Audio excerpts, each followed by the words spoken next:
দেশের সবচেয়ে বড় গুরুত্বপূর্ণ আমি মনে করি, এবং আমি মনে করি আমার বড় ভাই মন্ত্রী মহোদয় জনাব এহসানুল হক মিলন এমপি উনিও একই জিনিস মনে করেন, সবচেয়ে গুরুত্বপূর্ণ।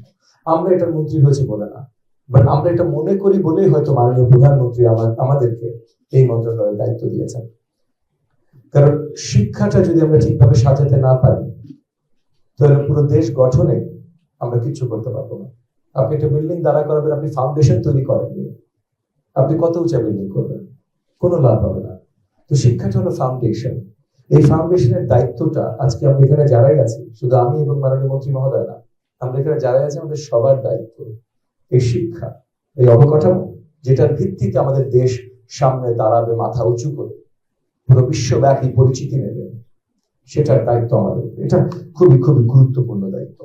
সো আমাদের ফোকাসটা সবসময় দেশব্যাপী আমরা শিক্ষার মান কোথায় রাখছি, কিভাবে করছি, এটার উপরে। আমি বিশ্বাস করি একটা জিনিসে, আমি এটা বলি যে 3 C's: কারিকুলাম, ক্লাসরুম, কনসিস্টেন্সি।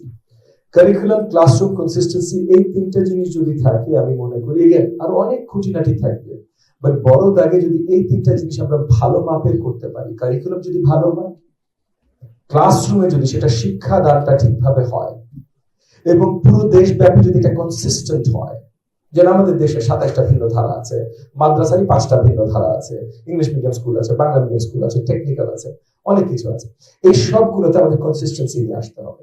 তাহলে কারিকুলাম, ক্লাসরুম, কনসিস্টেন্সি, এই 3টা জিনিস যদি আমরা একসাথে উন্নয়ন করতে পারি এবং ধরে রাখতে পারি, আমি বিশ্বাস করি সামনে বাংলাদেশ আমরা আসলে সেই শক্ত ফাউন্ডেশন তৈরি করে দিতে পারবো, যেটার ভিত্তিতে মাথা উঁচু করে আমাদের দেশের জনগণ পুরো বিশ্বব্যাপী দাঁড়াতে সক্ষম হবে। So focus on learning. আজকে ভাষা দিবস, ভাষা অত্যন্ত গুরুত্বপূর্ণ, লার্নিং ভাষা ছাড়া হয়